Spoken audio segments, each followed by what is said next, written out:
Namaskaram, Bhagavad Gita, 3rd chapter, 18th sloka. Lord Krishna explains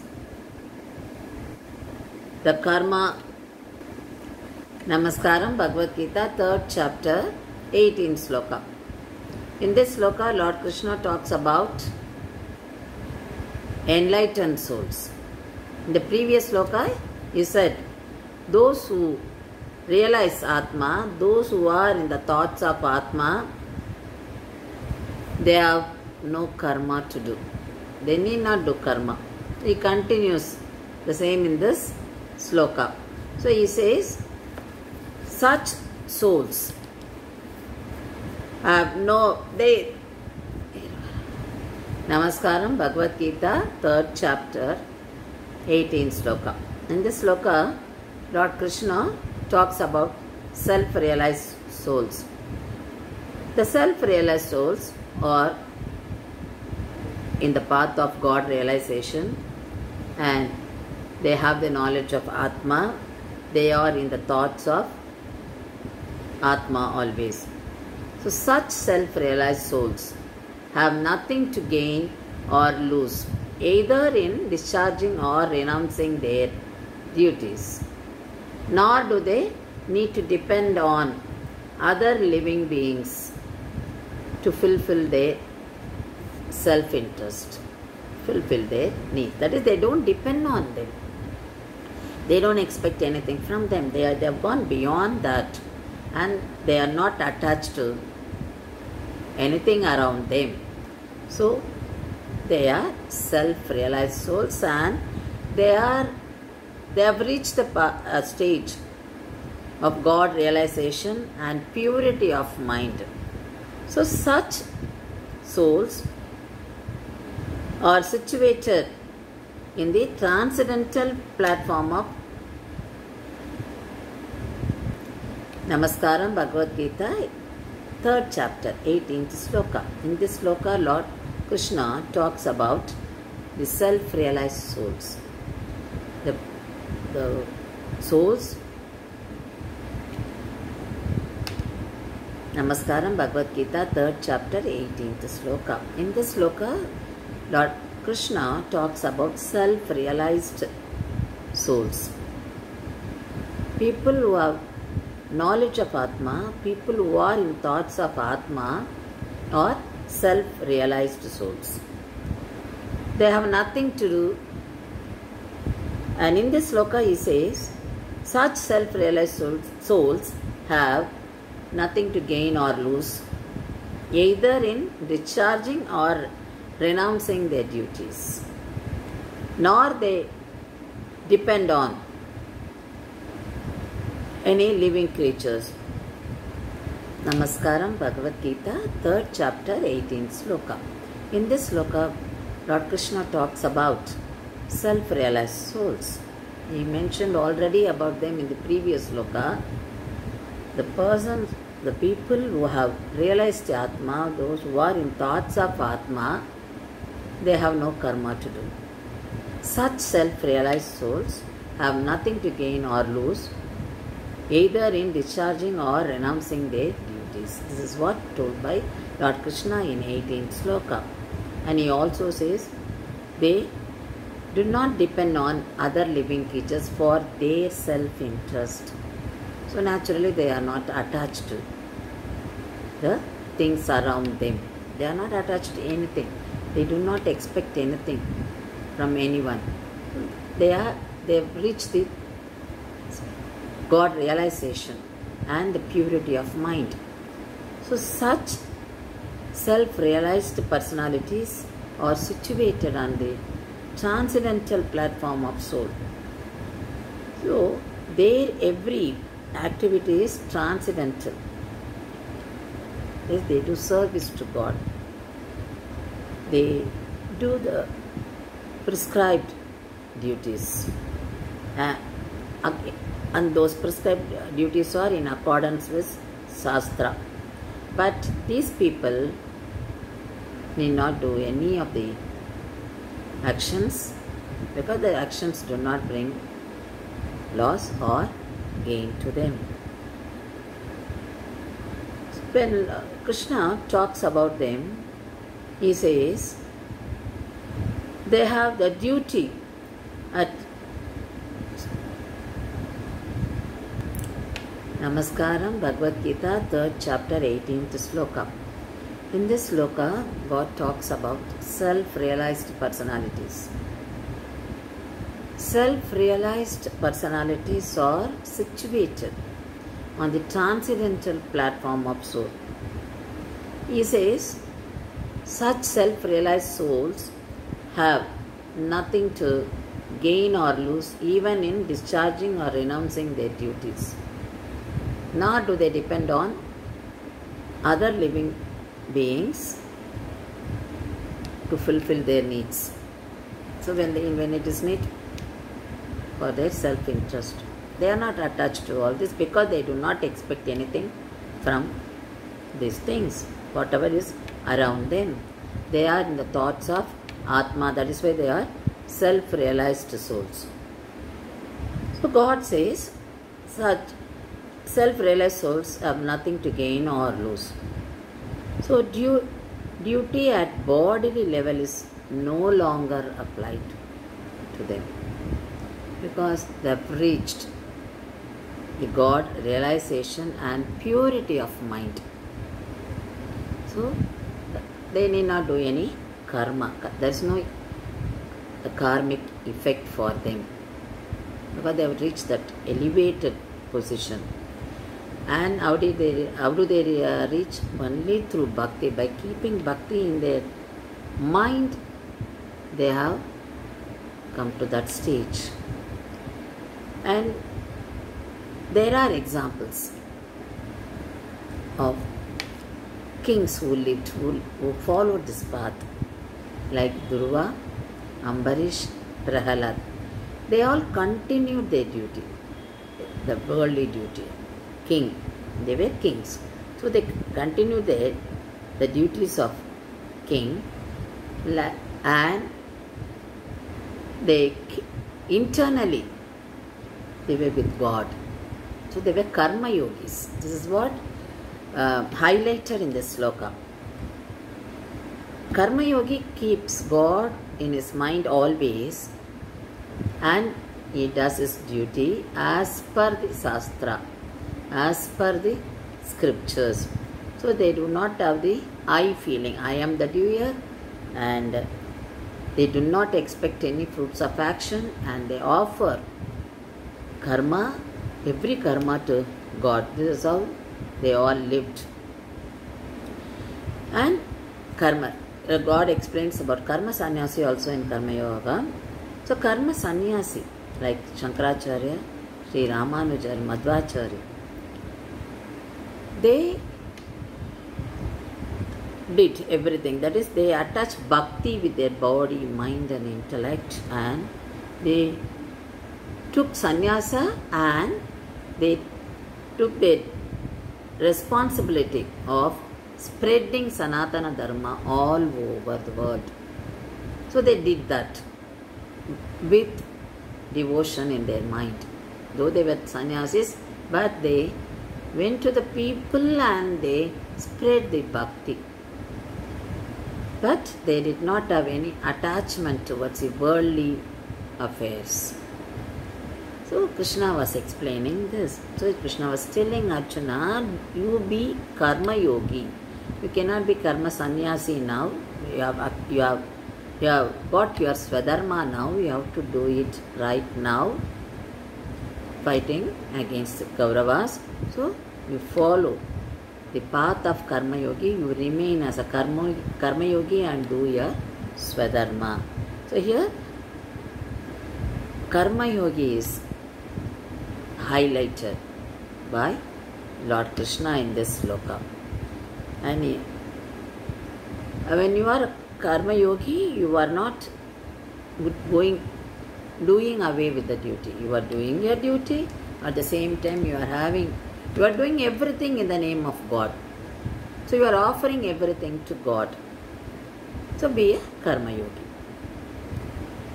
In the next sloka, he continues the same point, like he is saying how to remain as a karma yogi. So he says, give up attachment to what you do and to the fruits of actions. Don't be attached to the fruits of action, and you perform your duty as if it is given by God. So you are doing it in the name of God, and such people attain supreme soul. Only they attain Bhagavan. So this is what Lord Krishna says in this sloka. So give up attachment, perform actions as a matter of duty, or by working without being attached to the fruits, one attains the supreme. So here we find Arjuna is motivated by Lord Krishna to follow this path. So they don't talk about the fruits of action, don't talk about the results of war, you concentrate on what, that is the karma you have to do now. So Krishna stated already in previous sloka that transcendentalist is not obliged to perform duty. That is what we saw in the previous sloka. Krishna wants Arjuna to be karma yogi, not karma sannyasi. So he is emphasizing that here because it's not a time for Arjuna to behave, to be a sannyasi, because he has already committed himself to war. So he cannot go away without doing that. So he is emphasizing on that. So you be a karma yogi.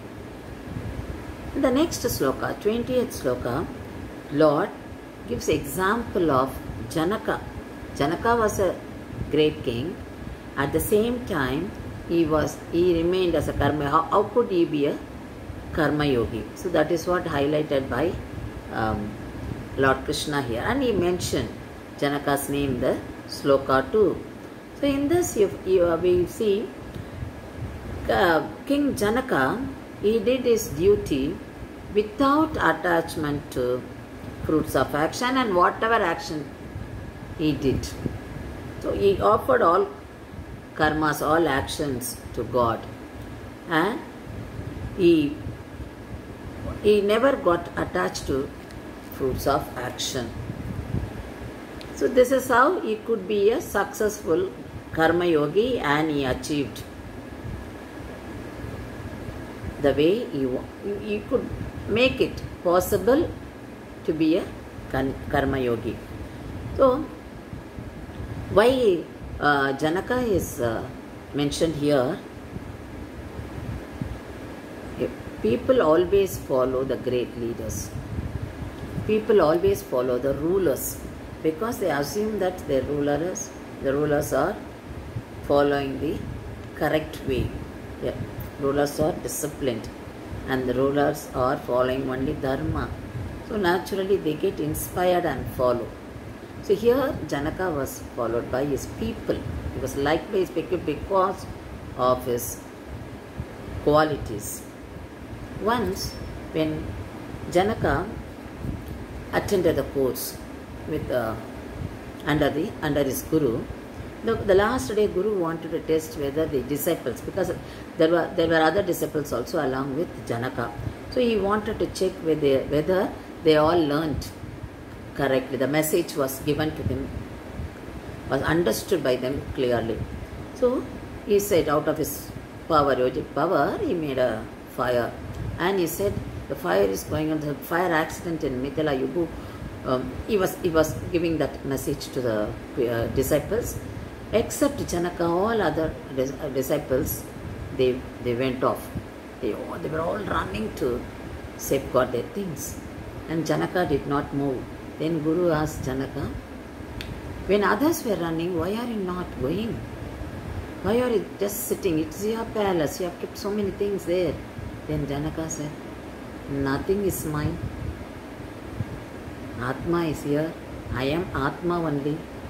So why should I bother? So when nothing is mine. Then Guru was so pleased to hear this answer.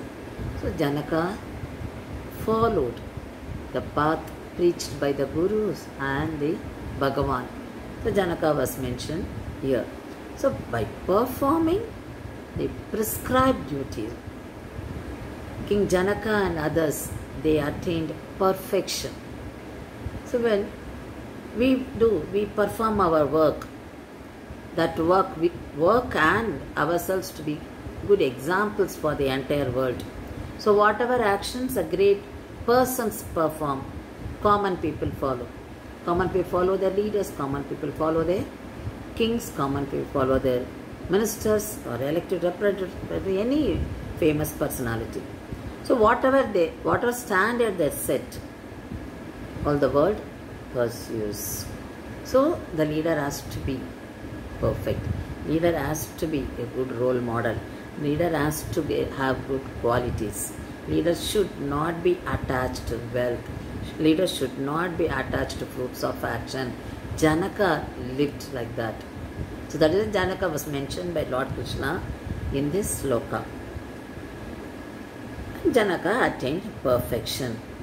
So Lord Krishna gave the definition of Karma Yogi in the sloka. Then how Karma Yogi performs duties. Then how he inspires people also. So leaders should have more responsibility. That is what the message we get from this sloka.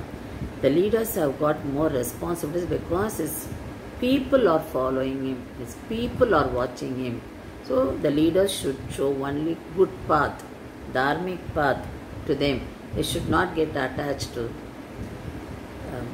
the karmas, and they should not be selfish. This is very important for the political people, so our elected representatives, because Arasan, the king, whatever way the king chooses, the people also follow that. So if he is not good, the country is in turmoil. Country will be in bad condition. If there's a vacuum, if there's no leader also, the problem will be there. The country will be in lot of confusions, in bad conditions. So the role of ruler, the role of the famous personality is very much important, and he should have good qualities. He should go by only the prescribed duties mentioned in scriptures. There is a pasuram by Thirumangai Alvar. He says, Cheyan Aniyan Yen Chindayul Nindra Mayan Manivaluli Ben Taralangan Vevindu Udir Venkata Malai Meya Ayan Adiyalladu Machariyene. So here he says, Ayan Adi Alladu Matrariyene. I do not know anything other than the lotus feet of Bhagavan Sriman Narayanan. So here Thirumangai Alvar says, you be attached to Sriman Narayana. When you are in thoughts of Sriman Narayana and you feel you are close to him, God, you feel that God is with you. And if you do not think of him, he appears to be away from us. So such a quality the Bhagavan has got. So when you think of him, he comes to you and he will be near you. So you hold his lotus feet and chant his name and think of him always. Have him in your thoughts always. He will take care of you, like how Prahalada was taken care by Bhagavan. When Prahalada was made a king, Lord Narasimha, he made him as a king, and he asked Prahalada, what do you want? Prahalada said, I want good qualities. Please bless me. I should not have ego. I should not have arrogance. Let me have only the good qualities. So that is what Prahalada wanted. He never wanted that I should be a very famous king, I should get more and more kingdom. He said I should have only good qualities. I should not have ego and arrogance. So God likes, God blessed him. And God also said, I will not punish the people, the descendants of your Vamsa. and I'll give good position for your father also. I'll forgive him and give him good position. So this is how, because of Prahlada's qualities, so God blessed him. So this is how God bless the enlightened souls. So, and when we call him, he comes closer and he blesses us.